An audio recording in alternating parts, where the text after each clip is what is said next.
Result असा आहे, weight weight तर ठीक आहे, वेट तर कमी होतच आहे, पण मला इतका थकवा असायचा because of my work. Me event organiser आहे. लॉट्स ऑफ ट्रॅव्हलिंग होते माझी. आणि मी माझे पहिले वर्कआउटचे व्हिडिओ बघा तुम्ही. माझी एनर्जी म्हणजे असं व्हायचं, 2-3 उड्या मारली की मला असं वाटायचं जीव तोंडातून बाहेर येईल ते काय. आता तसं होत नाही, लास्ट पर्यंत एनर्जी टिकते बिकॉज ऑफ न्यूट्रिशन.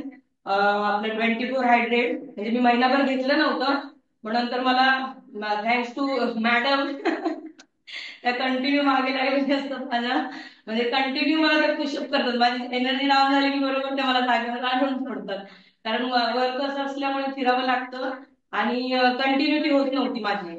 त्याच्यामुळे मी मॅरेथॉन मध्ये पण पार्टिसिपेट केले आणि मला जवळपास आता 3 दिवसात 2-1 किलोला पण फरक पडला, वेट साठी पण आणि न्यूट्रिशन चालू केल्यापासून एनर्जीला पण फरक पडलाय. ऑटोमॅटिक 3 तास जरी झोपलं तरी झोप होते. पहिलं मला 8 ते 9 तास 12 तास झोप लागायची जर मी बाहेरून कुठून आली तर.